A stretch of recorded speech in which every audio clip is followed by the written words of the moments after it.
अंडे में से बच्चे निकल आते हैं। अरे बच्चों चुप रहो, बच्चों चुप हो जाओ, नहीं तो वो बाज तुम्हारी आवाज सुन लेगा। तभी बाज बच्चों की आवाज सुन लेता है और वापस टुनटुनी के पास आता है। अरे वाह, अच्छा तो तुमने अंडे यहाँ छुपा कर रखे थे। अब मैं इन तीनों बच्चों को अपने साथ ले जाऊंगा और घर ले जाकर खाऊंगा। नहीं नहीं बाज भाई, अगर तुमने मेरे बच्चों को खाया तो तुम्हारा पेट खराब हो जाएगा। मैं तो तुम्हारे भले के लिए कह रही हूँ, मेरे बच्चों को मत खाना। अरे वाह, बच्चे खाने से पेट खराब हो जाएगा? फिर तो मैं इन्हें जरूर खाऊंगा, क्योंकि आज तक मैंने बहुत बच्चे खाए हैं, लेकिन मेरा पेट खराब नहीं हुआ। देखो बाज, अगर तुमने मेरे बच्चों को हाथ पे लगाया तो मैं तुम्हें नहीं छोड़ूंगी। तुम मेरा क्या कर लोगी? मैं इन बच्चों को तुम्हारे सामने अपने साथ लेकर जाऊंगा और तुम मेरा कुछ भी नहीं कर सकती। जैसे ही बाज बच्चों की तरफ बढ़ता है, टुनटुनी उस पर हमला कर देती है। इस लड़ाई में बाज टुनटुनी को घायल कर देता है। टुनटुनी घायल होकर गिर जाती है। हे भगवान, मेरे बच्चों की रक्षा करना। वो बाज पता नहीं आज मेरे बच्चों के साथ क्या करेगा। तभी वहाँ पर बुलबुल चिड़िया आती है।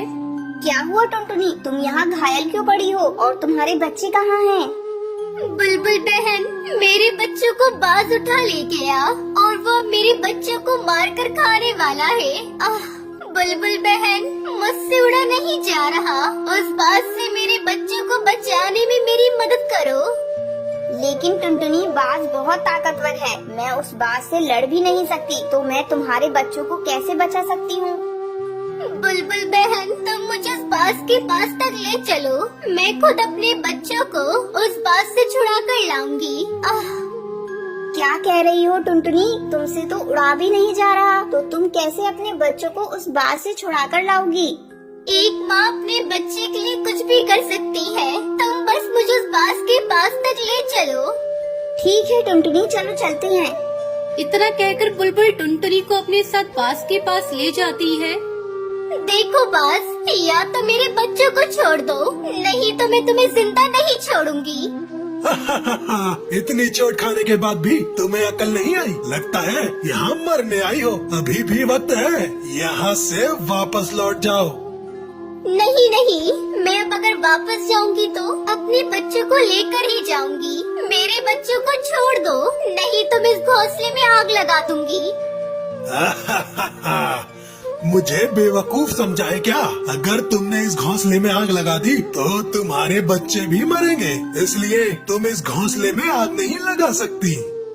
मुझे फिक्र नहीं है, और वैसे भी मैं इस घोंसले में आग ना लगाऊं तो भी तुम मेरे बच्चों को खा जाओगे। तो बताओ, तुम मेरे बच्चों को छोड़ते हो या मैं तुम्हें आग के हवाले कर दूं? बेवकूफ किसी और को बनाना। मैं तुम्हारी इन फालतू बातों से डरने वाला नहीं हूँ। इतना सुनते ही टुनटुनी घोंसले में आग लगा देती है। तभी घोंसला जलने लगता है। हे भगवान, इसने तो सच में आग लगा दी। बचा ले भगवान, मुझे बचा ले। आज के बाद मैं किसी चिड़िया के बच्चों को नहीं खाऊंगा। आग तो पूरे घोंसले में फैलने लगी है, मुझे अपने बच्चों को बचाना होगा। भले ही मेरी जान चली जाए, लेकिन मैं अपने बच्चों को बचाने जरूर जाऊंगी। टुनटुनी अपने बच्चों को घोंसले से बाहर फेंक देती है। बच्चे सुरक्षित बच जाते हैं, पर टुनटुनी काफी जल चुकी थी। माँ, आपको ये क्या हो गया? माँ, आप ठीक हो जाओगी माँ। मेरे बच्चों, मैंने तुम्हें बचाकर अपनी माँ होने का फर्ज निभाया है। अब मैं आराम से मर सकती हूँ। बुलबुल, मेरे बच्चों का ख्याल रखना। इतना कहकर टुनटुनी की मौत हो जाती है। माँ, आप हमें छोड़कर नहीं जा सकती माँ। माँ, आंखें खोलो माँ। माँ, हम आपके बिना कैसे रहेंगे माँ? हमसे बात करो माँ, आंखें खोलो माँ। बच्चे इसी तरह रोते रहते हैं। फिर बुलबुल उन्हें अपने साथ ले आती है और उन्हें अपने बच्चों की तरह पालती है। प्यारे बच्चों, ऐसी ही और वीडियो देखने के लिए चैनल को सब्सक्राइब करना ना भूलें।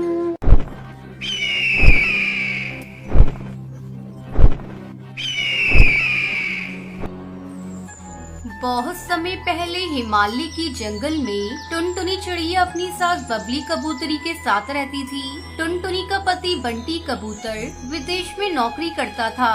उसे गांव की सीधी सादी टुनटुनी बिल्कुल भी पसंद नहीं थी। उसने एक विदेशी चिड़िया से शादी करके विदेश में ही रहने का फैसला कर लिया। इस बात की खबर जब टुनटुनी चिड़िया को लगती है तो वो रोना शुरू कर देती है। माँ जी, ऐसी मुझ में क्या कमी है जिसके चलते बंटी जी ने दूसरी शादी कर ली। मेरी तो पूरी जिंदगी ही बर्बाद हो गई। अब मेरी बेटी का क्या होगा? बिना पति के मैं अकेले कैसे अपनी बिटिया को पालूंगी? तब तक आप लोग कमेंट में बताएं 11 into 10 कितने होते हैं। मत रो बहू, मेरा बेटा नालायक निकलेगा ये मैंने कभी नहीं सोचा था। शायद मेरी परवरिश में ही कोई खोट थी जिसके चलते उसने घर की लक्ष्मी को छोड़कर विदेशी चुड़ैल से शादी कर ली। तू हिम्मत से काम ले बहू, अपनी बेटी की तरफ देख। बेचारी कैसे तुझे रोते हुए देखकर सहमी हुई है। तू उसके बारे में सोच। इस तरह कई दिन गुजर गए। घर के सारे पैसे धीरे धीरे खत्म हो रहे थे। ऐसे में एक दिन टुनटुनी अपने सास से कहती है, माँ जी, मैं सोच रही थी घर से बाहर निकलकर कोई काम की तलाश करूं। कब तक हम ऐसे घर में बैठे रहेंगे? जो भी थोड़े बचत के पैसे थे अब तो वो भी खत्म होने को आए हैं। बात तो तेरी सही है बहू, मुझसे तो कोई काम होगा नहीं तो मैं किस मुंह से तुझे रोकूंगी। जा जाकर कोई अपने लिए काम ढूंढ ले, घर में 2 पैसे आने शुरू हो जाएंगे।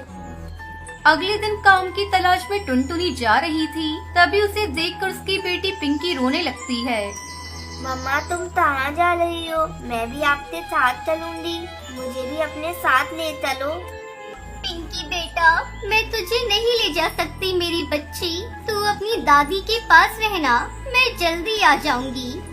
इतना कहकर टुनटुनी चली जाती है। वो कई जगह काम मांगती है पर उसे कहीं भी काम नहीं मिलता।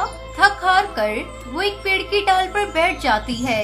तभी उसकी नजर सामने की दर्जी की दुकान पर जाती है। टुनटुनी सोचने लगती है, अरे, मैंने शादी से पहले फैशन डिजाइनिंग का कोर्स किया है। शायद मुझे यहाँ काम मिल जाए। ऐसा सोचकर वो दर्जी के पास जाती है। दर्जी भैया, क्या मुझे आपकी दुकान में काम मिलेगा? मुझे काम की तलाश है। चल भाग यहाँ से। एक तो मेरा दिमाग पहले से खराब है। 2 दिनों से मेरा कारीगर काम पर नहीं आया और अब तू आकर मेरा दिमाग खराब कर रही है।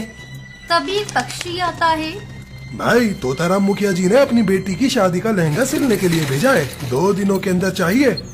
अरे भाई, मेरा कारीगर नहीं आ रहा है, लहंगा मिलना मुश्किल हो जाएगा।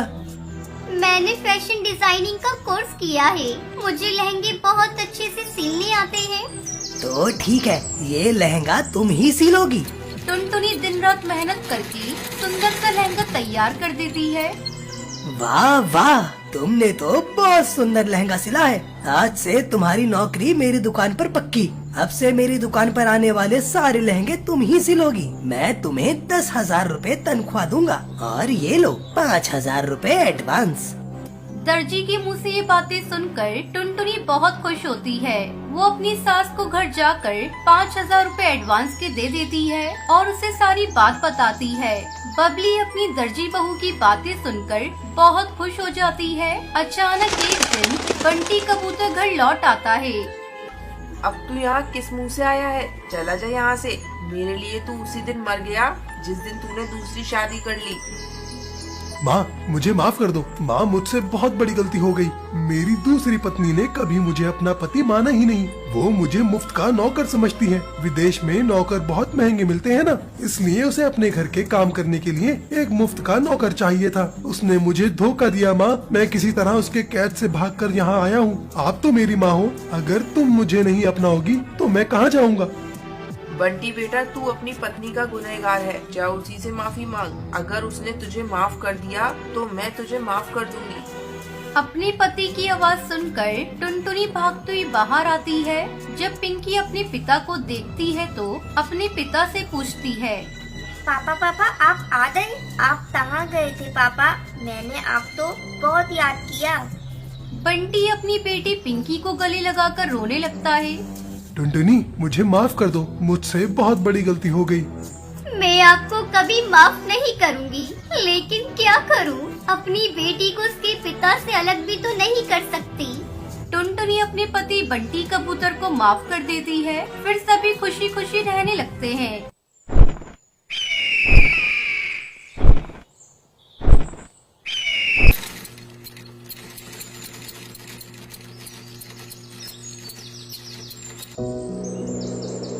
हिमाचल के जंगल में कालू कौवा अपनी पत्नी टूनी चिड़िया के साथ रहता था। उसकी बेटी का नाम टुनटुनी था। कालू कौवा एक दर्जी था। जंगल के सभी पक्षी अपने कपड़े कालू से ही सिलवाया करते थे। एक दिन टुनटुनी अपनी सहेली रानी चिड़िया और हरी तोती के साथ खेल रही थी। तभी रानी चिड़िया कहती है, उपहार लेकर खुद ही अंदर चली जाओ, हम लोग यहीं घर के बाहर खड़े हैं। ठीक है पापा, मैं अभी उपहार देकर आती हूँ, आप लोग यहीं रहना। टुनटुनी घर के अंदर जाती है। अरे बाप रे, यहाँ तो बहुत सारे पक्षी हैं। मैं यही दरवाजे के पास खड़ी हो जाती हूँ। जब सेठ जी की बेटी इधर से गुजरेंगे तो मैं उन्हें उपहार दे दूंगी। टुनटुनी को खड़ी खड़ी बहुत देर हो जाती है। अचानक एक पक्षी उसे पकड़कर सेठ के पास ले जाता है। सेठ जी, ये चोर है, चोरी करके भाग रही थी। नहीं नहीं सेठ जी, मैंने कोई चोरी नहीं की। मैं कालू दर्जी की बेटी हूँ। दरवाजे पे खड़ी होकर आपकी बेटी के आने का इंतजार कर रही थी, तभी इन्होंने मुझे पकड़ लिया। मैंने कोई चोरी नहीं की है। तो ये तुम्हारे हाथ में क्या है? सेठ जी, ये मैं आपकी बेटे को उपहार में देने के लिए अपने हाथों से सील कर ड्रेस लेकर आई थी। टुनटुनी सेठ को वो ड्रेस देती है। वाह, ये ड्रेस तो बहुत सुंदर है। मैं तुम्हारे माता पिता से मिलना चाहता हूँ। टुनटुनी चिड़िया माता पिता को बुलाकर सेठ के पास लाती है। कालू दर्जी, मुझे तुम्हारी बेटी की ये सिली हुई ड्रेस बहुत पसंद आई है। आज से हमारे घर के सारे कपड़े तुम्हारी बेटी ही सिला करेगी। मैं तुम्हें सिलाई के अच्छे पैसे दूंगा।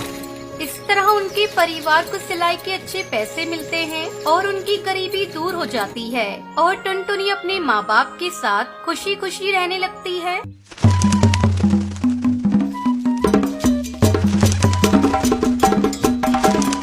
टुनटुनी और मोंटू कबूतर की कल ही नई नई शादी हुई थी। एक दिन मोंटू कबूतर की माँ अपने बेटे और टुनटुनी से कहती है, बेटा तो टुनटुनी को लेकर हनीमून पर चला जा। मैंने तुम दोनों की शिमला की टिकट बुक कर दी है। लेकिन माँ जी, आप अकेले यहाँ कैसे रहेंगी? बहू तू चिंता मत कर, मैंने तेरी बुआ सास को यहाँ बुला लिया है। अगले दिन टुनटुनी और मोंटू कबूतर हनीमून मनाने के लिए शिमला के लिए निकल जाते हैं। अरे साफजी, आगे हवाई मोटर लेकर मत जाइए। भारी बर्फबारिश की वजह से आगे लैंडस्लाइड हुआ है, सारे रास्ते बंद हैं। मोंटू, चलो वापस चलते हैं और कहीं होटल में रुक जाते हैं। टुनटुनी और मोंटू वापस जाने लगते हैं। तभी एक तेज हवा का झोंका आता है और मोंटू का हवाई मोटर एक पेड़ से टकरा जाता है। इस हादसे में मोंटू की मौत हो जाती है और टुनटुनी घायल हो जाती है। जब टुनटुनी को होश आता है तब वो देखती है वो एक हॉस्पिटल में है। डॉक्टर साहब, मेरी बहू बोल क्यों नहीं रही है? माँ जी, इन्हें सदमा लगा है, जल्दी ही बोलने लगेंगी। कुछ दिनों के बाद मोंटू की माँ टुनटुनी को घर लेकर आती है। घर आकर टुनटुनी की बुआ सास, भाभी, आपको अभी भी समझ नहीं आया? आपकी बहू अपशगुनी है। आते ही इसने अपने पति को खा लिया। जी जी, ऐसा मत कहो, मेरी बहू अपशगुनी नहीं है। मैंने अपना बेटा खोया है तो इसने भी तो अपना पति खोया है। इसमें इस बेचारी का क्या दोष? पति के गम में न ठीक से खा रही है न ठीक से बोल पा रही है। इसी तरह रोज बुआ सास टुनटुनी को कोसती रहती थी। मोंटू की माँ से टुनटुनी का उदास चेहरा देखा नहीं जा रहा था। ऐसे में एक दिन वो टुनटुनी से कहती है, टुनटुनी तो अपनी पढ़ाई फिर से शुरू कर दे, तो फिर से कॉलेज जाना शुरू कर दे बेटा। माँ जी, मुझसे पढ़ाई नहीं होगी। मुझे मोंटू की बहुत याद आती है। मैं उसके बिना कैसे जीऊंगी आप बताइए। मेरी बच्ची, होली को कौन टाल सकता है? मैं तुम्हारे साथ हूँ। मैं कल ही तुम्हारा एडमिशन कॉलेज में करा दूंगी। भाभी, तुम पागल हो गई हो क्या? विधवा बहू को कॉलेज भेज रही हो? अब तो इसे भगवान का भजन कीर्तन करना चाहिए, ना कि पढ़ाई। देखो जीजी, पहले टुनटुनी मेरी बहू थी पर अब मेरी बेटी है। मैं अब उसके हर सुख दुख का ख्याल रखूंगी। अगर वो कॉलेज जाने लगेगी तो मोंटू के गम को भी भुला पाएगी और अपने पैरों पर भी एक दिन खड़ी हो जाएगी। अगले दिन से टुनटुनी कॉलेज जाना शुरू करती है। कुछ दिन ऐसे ही गुजर जाते हैं। एक दिन कुछ गुंडे टुनटुनी को छेड़ रहे थे, तभी कॉलेज का एक स्टूडेंट उन गुंडों से भिड़ जाता है। तुम्हें किसने इजाजत दी कॉलेज की चिड़ियों को छेड़ने की? शिक्षा के मंदिर में तुम सब गुंडागर्दी करने आते हो? चलो भागो यहाँ से, वरना मैं पुलिस को बुला लूंगा। पुलिस का नाम सुनते ही वो कौवे वहाँ से 9-2-11 हो जाते हैं। आपका बहुत बहुत शुक्रिया, आपने इन गुंडों से मुझे बचाया। इसमें शुक्रिया की क्या बात है, ये तो मेरा फर्ज था। आपकी जगह कोई और लड़की भी होती तो मैं यही करता। धीरे धीरे उन दोनों की नजदीकियाँ बढ़ने लगती है। टुनटुनी, तू हीरो से प्यार करती है तो उससे शादी क्यों नहीं कर लेती? क्या बताऊं बुलबुल, मैं विधवा हूँ। पता नहीं इसके घर वाले मुझे स्वीकार करेंगे या नहीं। ये बात जब टुनटुनी की सास को पता चलती है तो वो हीरो को बुलाती है। बेटा, मेरी जिंदगी का कोई ठिकाना नहीं। तुम बुरा न मानो तो मेरी बहू से शादी कर लो। माँ जी, इसमें बुरा मानने वाली बात कैसी? मैं टुनटुनी से शादी करने को तैयार हूँ और मैं अपने परिवार वालों को भी मना लूंगा। और कुछ ही दिनों बाद टुनटुनी और हीरो की धूमधाम से शादी हो जाती है। तो ये थी आज की कहानी। क्या आपको पता है मोंटू और टुनटुनी हनीमून मनाने के लिए कहाँ जाते हैं? अगर आपको पता है तो आप हमें कमेंट करके जरूर बताएं। अगर आपको ये वीडियो पसंद आई हो तो इसे लाइक और ऐसी कहानियाँ देखने के लिए मेरे चैनल को सब्सक्राइब करना ना